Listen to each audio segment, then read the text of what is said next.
Evet, o gün gelmiştir. Avatar Sona ve Bükücü 2. sezon yayınlandı. Netflix'te izledik. Hava çok sıcak. Bu video boyunca diyebilirim bunu. Gerçekten kusura bakmayın. Avrupa'da hani inanılmaz sıcak var diyorlar. Hani Londra ölüyor falan. Ölüyoruz gerçekten, çok fena. Cehennemi yaşattılar ya.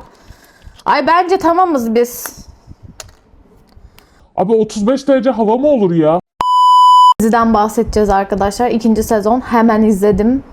Bitirdim. 1. sezonda iyisiyle kötüsüyle yine 2. sezonu merak ederek açtım. Çünkü ben artık bu diziye şu gözle bakıyorum.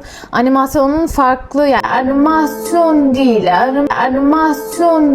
animasyondan yola çıkarak Avatar Son Hava Bükücü dizisi nasıl olurdu insanlarla çeksek demişler, böyle çekmişler. Ya iyi tarafları da var, kötü tarafları da var ama ben animasyon dizisinin büyük fanı olduğum için tabii ki gözüme batan çok fazla şey oldu. Bunun en basit sebebi 7 bölüm oluyor olması zaten. Yani 7 bölüme sıkıştırılıyor olması. Her sezon, ya her bölüm 1 saat olup 7 bölüm yapacağına 20 bölüm yapıp her bölümü direkt adapte etseler ne kadar güzel olurdu. Ben direkt direkt istiyorum. Direkt istiyorum ya bu diziyi. Neyse, kötüleyerek başlamayayım. Güzel tarafları da var. Benim pek sevmediğim, gerçekten böyle neden yaptığını anlamadığım taraflar da var. Hatta 1. sezondan daha bile sevdim diyebilirim. Çünkü 1. sezon beklentim tamamen animasyon dizisiydi. Animasyon dizisinin ben insan versiyonunu izleyeceğim de. Sonra bu beklentimin doğru olmadığına kanaat getirdim.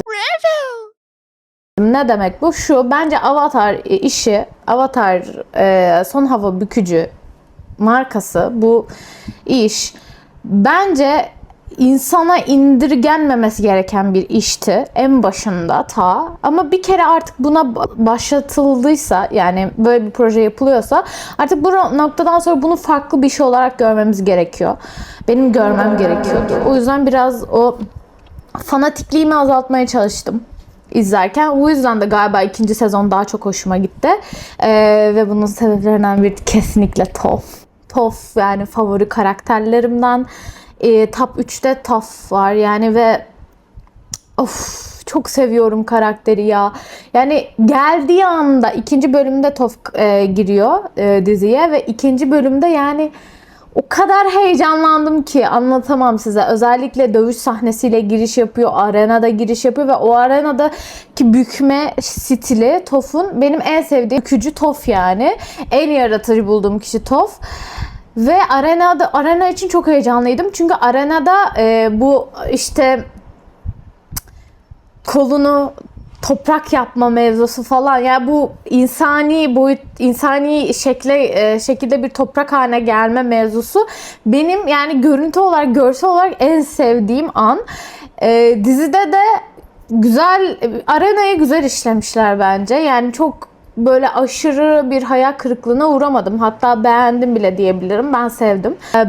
İlk olarak 1. bölümden itibaren Kyoshi savaşçılarını görmeye başlıyoruz. Bana bu 2. sezon sahneleri artmış gibi geldi ve zaten benim en çok istediğim şey Suki'yi daha fazla izlemekti. Suki ve Azula'nın karşı karşıya gelişini izledik. O sahneye bayıldım. Ben Suki'ye bayılmıştım 1. sezonda. Hatta bunun videoda da var. Ve 2. sezon daha fazla olmasını istiyordum.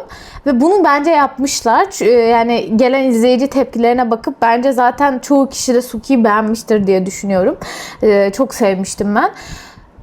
2. sezon Suki'nin sahneleri arttırılmış. Normalde Azula'ya karşı o 7 kişinin savaşa, hani o an var ya dizide. Zuko, Katara, Sokka, Aang ve Iroh birlikte Azula'ya karşı duruyorlar. Orada normalde Suki yoktu. Dizide eklemişler. Bu benim hoşuma gitti. Ya Suki'nin eklendiği her yer çok hoşuma gitti.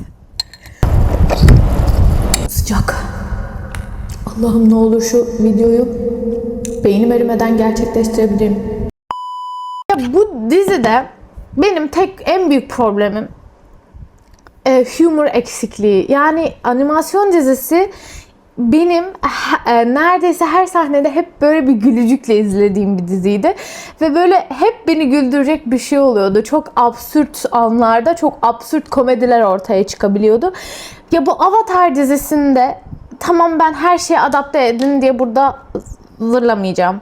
Her sahneyi görelim diye, her sahneyi direkt geçirin falan, bunları demeyeceğim ama bu humor seviyesini aynı tutmaları gerekiyordu. Yani maalesef ki bu senaryo yazımındaki hata, çok büyük bir hata, bu humorun olmaması.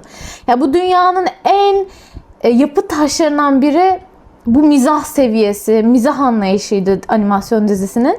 Her kritik anda ortaya çıkan komik şakalardı aslında bu dizinin bu kadar gerçekçi ve aynı zamanda gerçekçi değil. Yani çok enteresan, çok mistik bir havasının, bu mistik havasının bence en büyük sebebi o mizahı kullanış biçimiydi. Dizide bu yok. Birinci sezonda da yoktu, ikinci sezonda da yok. Ama her seferinde bunun eksikliğini çok hissediyorum. Çünkü sadece bir adaptasyon, yani bir animasyon dizisinin live action olmasını da geçtim. Bir dizide en azından bir humor seviyesi daha fazla beklersin. Anlatabiliyor muyum? Bu herhangi bir dizi olursa olsun. Ben çok dram, çok sadece dram, sadece aksiyon, sadece macera ya da yani sadece tek bir duygu ve temaya odaklanan diziler beni çok sıkıyor ve çok empati duygumu kaybediyorum dizi izlerken. Yani karakterlerin yerine kendimi koyamamaya başlıyorum. Çünkü ne kadar uçuk da olsa çoğu fantastik bilim kurgu fark etmeksizin işte o humor seviyesiyle aksiyon ve dramı eşitlemek karakterlerle daha çok empati yapmamıza ve daha kendimizi o dünyada hissetmemizi sağlıyor bence. Ve bu olmamış dizide.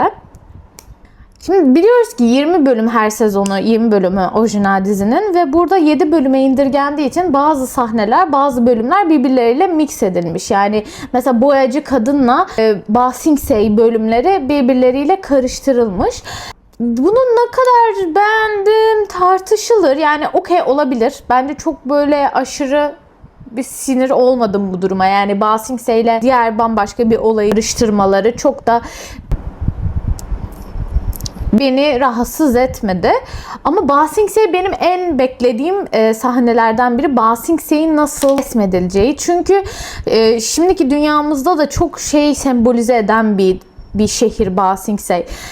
There is no war in Ba Sing Se diyor ya, hani Ba Sing Se'de savaş yok mevzusu ve sürekli gülümsüyor olmaları ve keşke daha fazla karakter görseydik. O gülümseyen kadın işte Jodie karakterinden daha fazla olsaydı. O gülen kadın, o gülen insan, hani ama içi çok bomboş gülen insanlarla dolu bir topluluk ve asıl toplum öyle değil. Yani bu bürokrasi dediğimiz şeyin ne kadar saçma bir şey oldu. Yani ne kadar saçma demeyeyim ama bürokrasi denen şey ne kadar kötü ellere düşerse ne kadar toplumu yozlaştırabilecek bir şey haline gelebileceğini gösteriyor. Özellikle Toph'un o sahnede bürokrasi dediğim şey, hani istediğimiz şeye kadar bizi oyalayacaklar dediği sahne, o çok hoşuma gitti.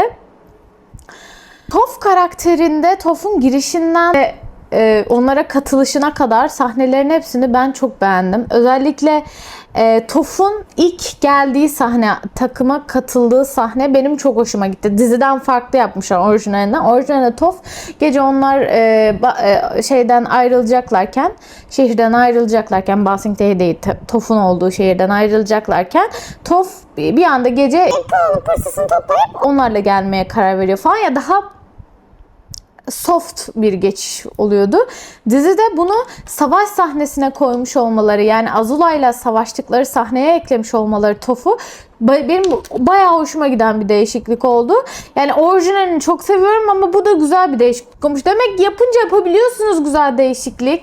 Bu arada Azula karakteri ilk sezonda beğenmemiştim ama bu sezon bayağı beğendim ya. Yani belki de bunun sebebi Azula karakteri normalde orijinal dizide daha geç giren bir karakterdi. Birinci sezon o kadar farklı bir olay akışı izledik ki bazı yerlerde orijinalinden. Belki de o gözüme battığı için Azula'yı sevmemiştim ama ben ikinci sezondaki Azula'yı sevdim.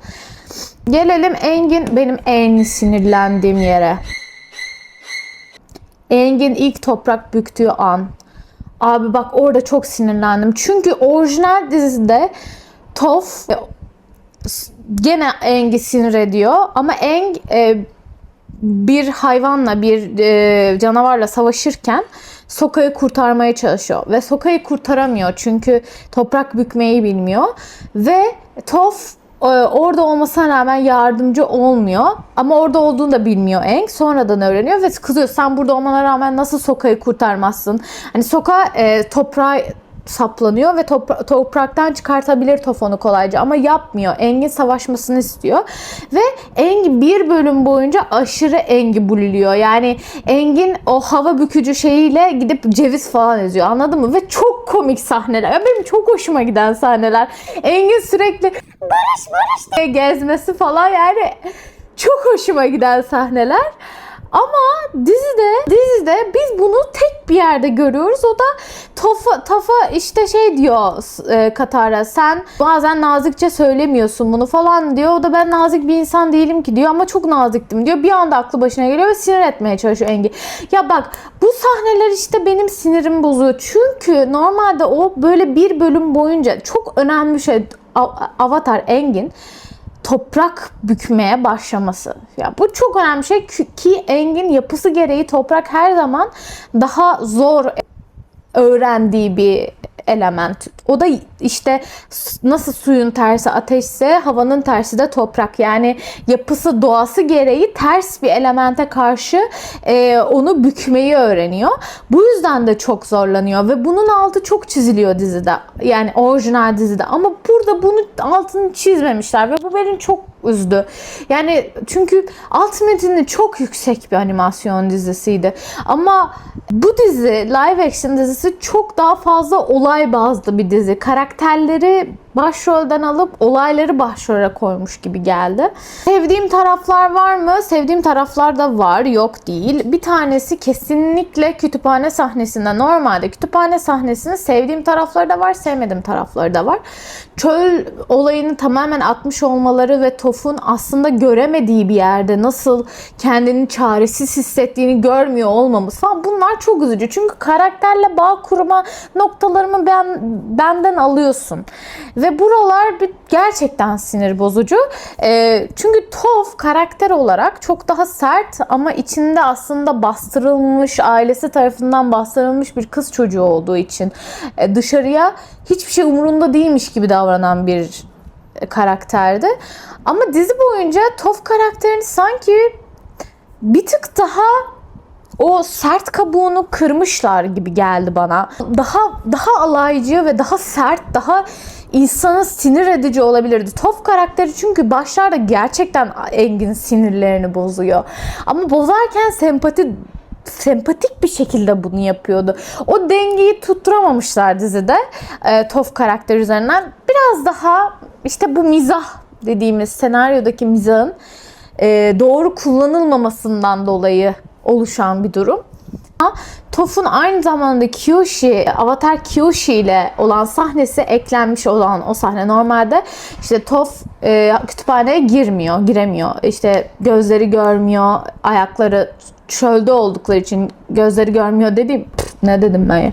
Ayakları çöldeyken bir şey hissetmediği için giremiyor kütüphaneye ve Appa ile kalıyor. Ve bir bölüm boyunca Appa ile Toph'un arasında giden bir gerginlik var, tamam mı?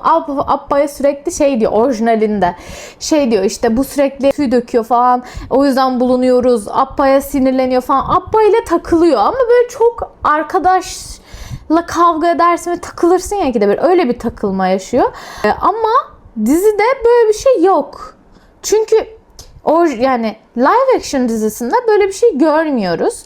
Ve mesela orijinalinde Appa gittiğinde Toph o yüzden de çok vicdan azabı yapıyor ve o yüzden de Aang onun üstüne o kadar fazla geliyor.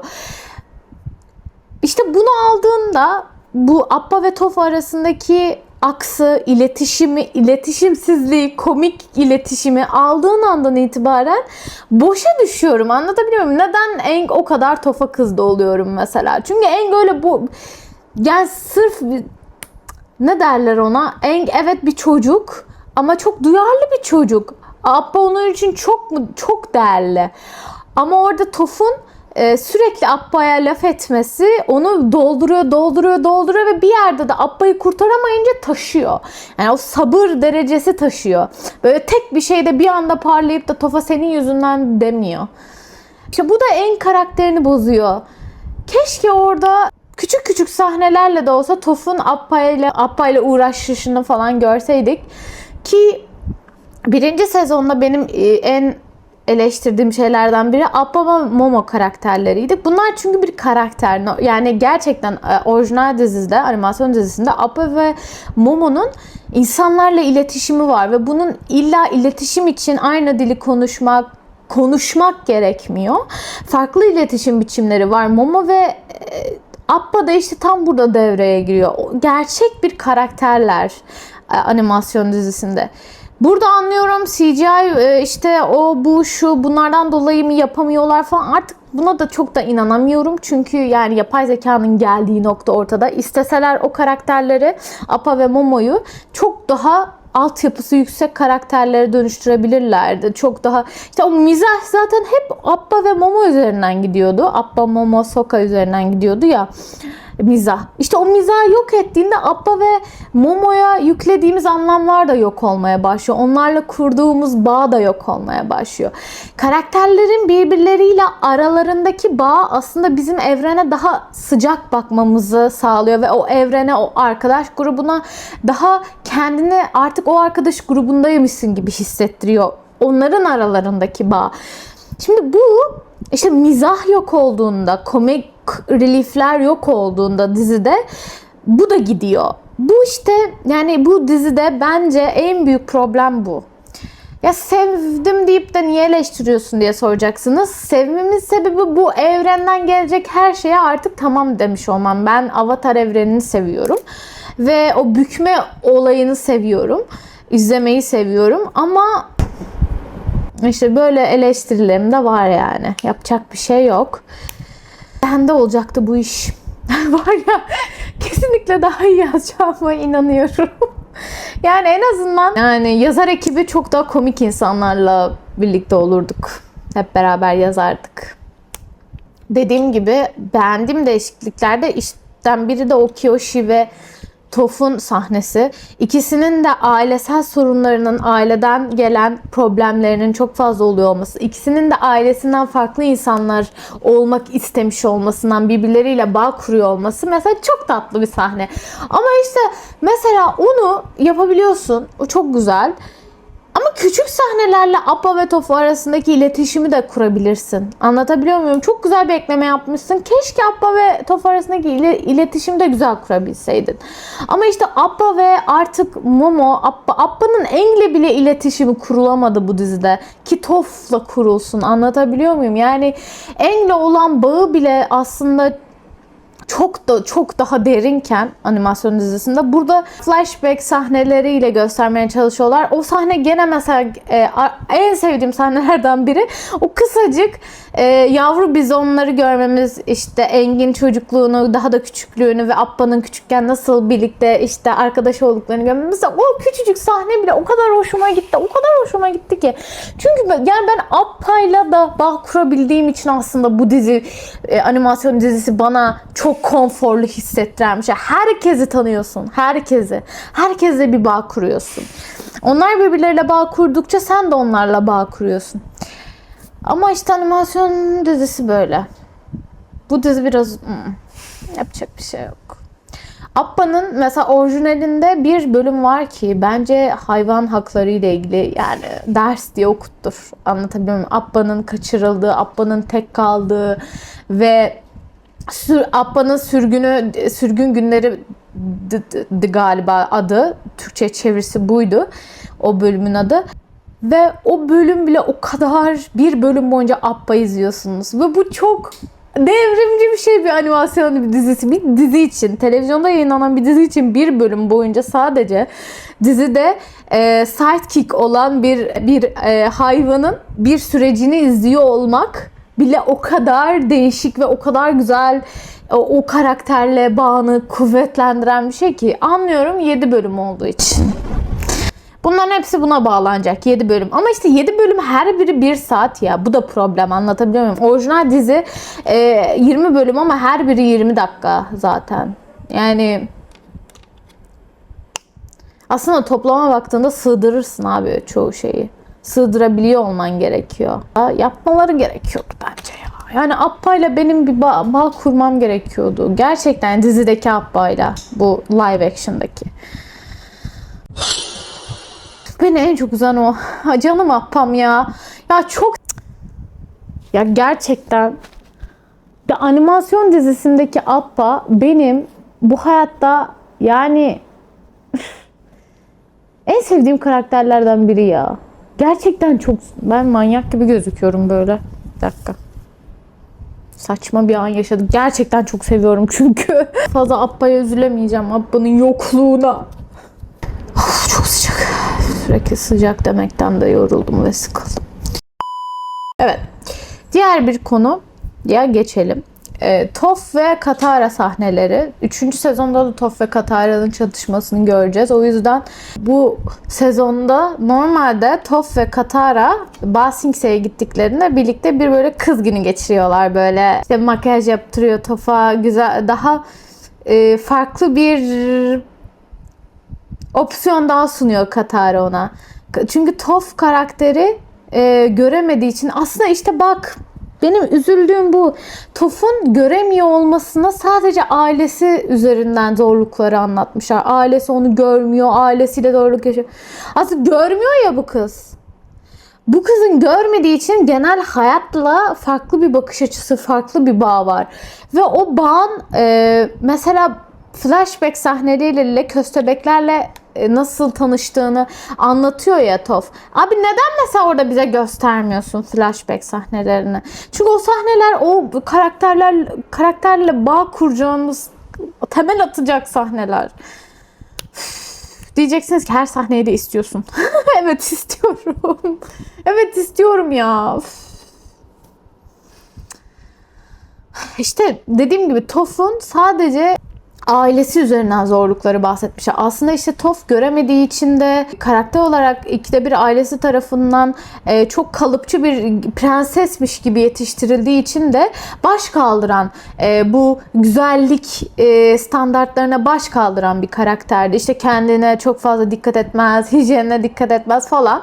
Bir kadın portresi çiziyordu animasyon dizisinde ilk başlarda ve Katara onu alıp bak böyle de olabilirsin. Hem güçlü hem böyle olabilirsin. Yani ikisi aynı anda olabiliri biraz daha göstermeye başladı. Mesela dizide bunu değiştirmişler. Böyle sahneler yok. Da okey, bunu çok beklemiyordum ama yemek sahnesinde o gittikleri baloda ikisi arasındaki o arkadaşıma kimse laf edemez deyip Katara'nın Toph'a laf edenleri su çarpması mesela benim için yetti. Bak bunu da istemiyorum demiyorum ki olsun. Yani her şeyde istemiyorum.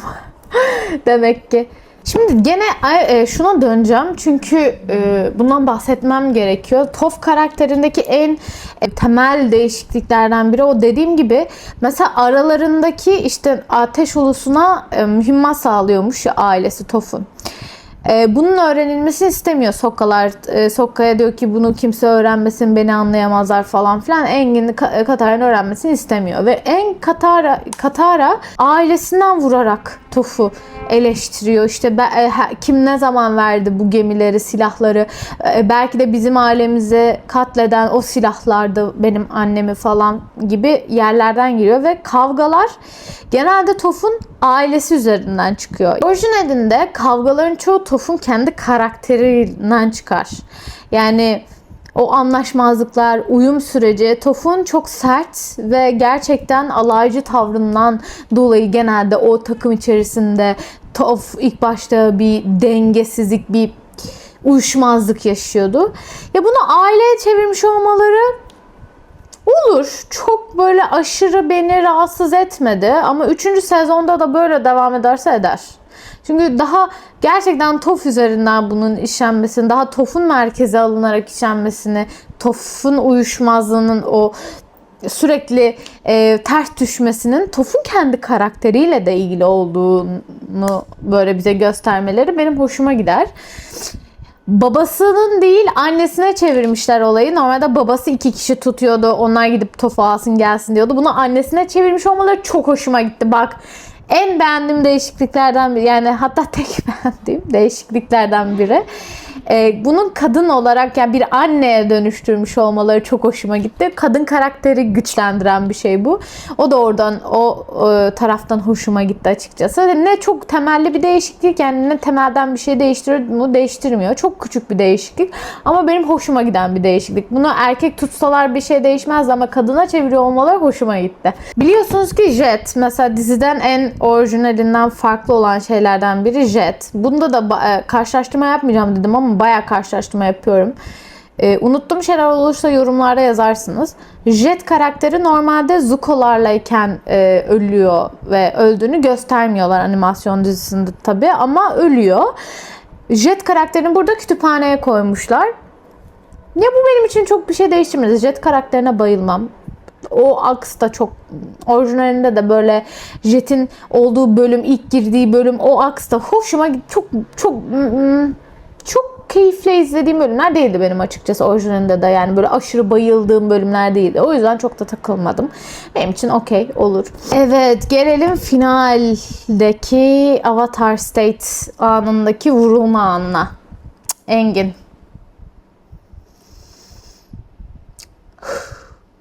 Şimdi bu arada CGI'leri ve dövüş bükme sahnelerini çok beğendim dizide. İkinci sezon daha çok beğendim.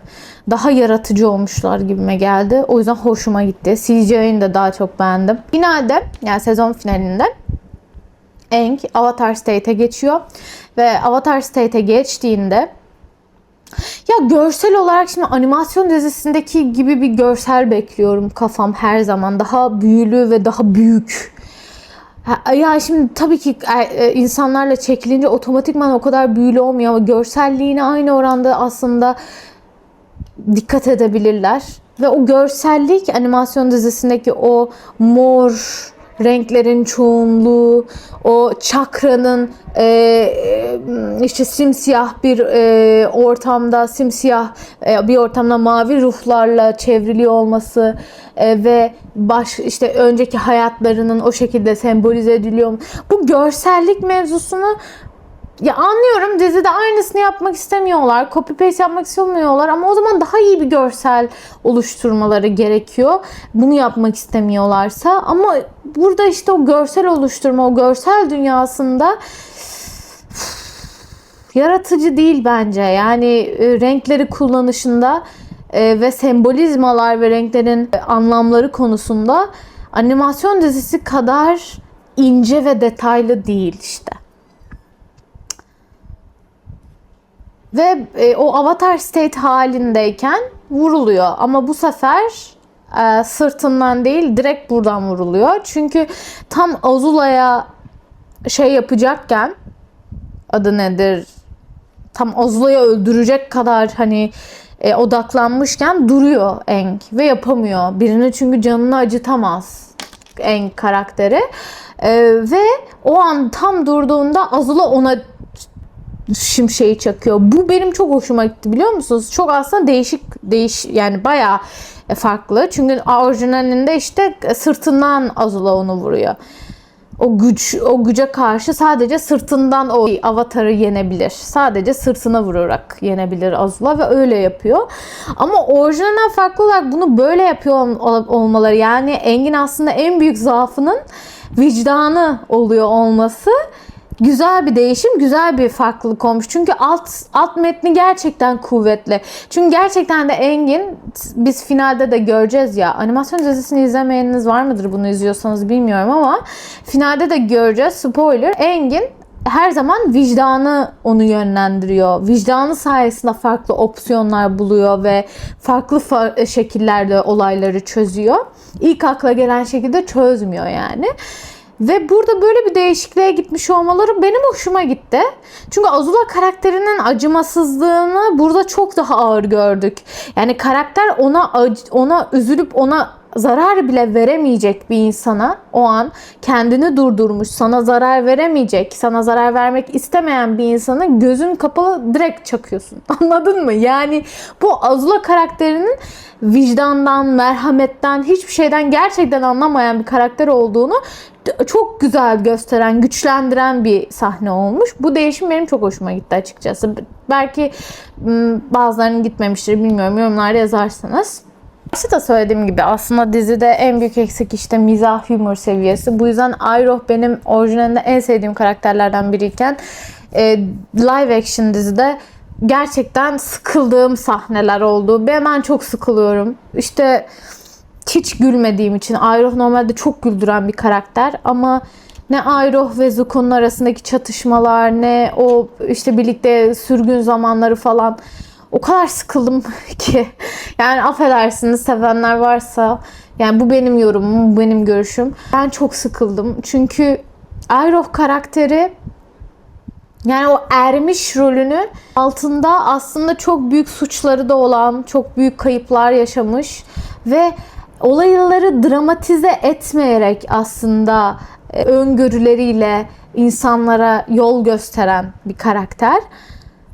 Ve bunu böyle bir şey dikte ediyormuş gibi yapmayan bir karakter. O yüzden de asla rahatsız olmuyorsun animasyon dizisine. Ama bu dizide ben çok sıkılıyorum Iroh'u izlerken. Ve Iroh ve Zuko'nun sahnelerine o yüzden affedersiniz ama çok şey yaptım yani. Biraz uyumuş olabilirim. Sıkılıyorum yani o sahnelerde. Dizi hakkında görüşlerim bunlar. 2. sezon hakkında. 3. sezon son sezonda gelecek. Zaten final season is coming diye sonunda da yazmışlar. O da seneye gelir diye düşünüyorum büyük ihtimalle. 3. sezon son sezon. Son battle beni asıl Fire Lord'la Aang'in arasındaki savaş.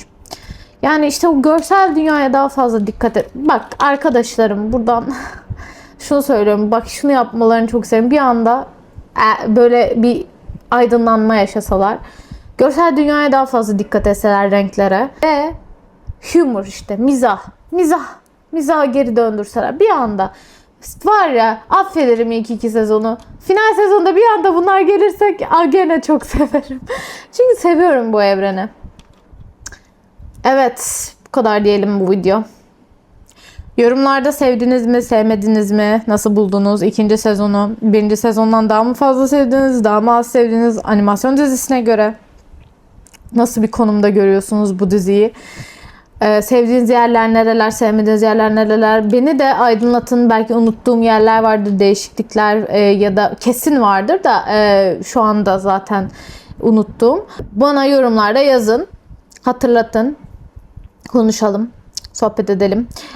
Bu arada abone olmayı unutmazsanız sevinirim. Bakın buralara geldiğinizde kapatmayın lütfen. Çünkü başında unutuyorum. Abone olun. Instagram, TikTok'tan takip edin. Lütfen.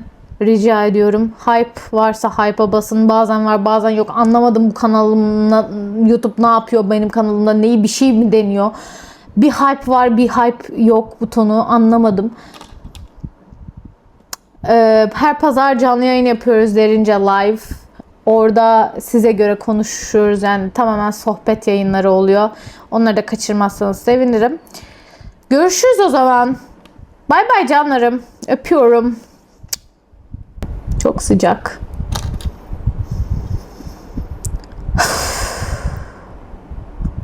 Çok sıcak. Allah'ım ya. Sana geliyorum ya. Nereden kapatılıyordu bu? Yok, gerçekten kafam gitti. Acaba ne konuştum 40 dakika?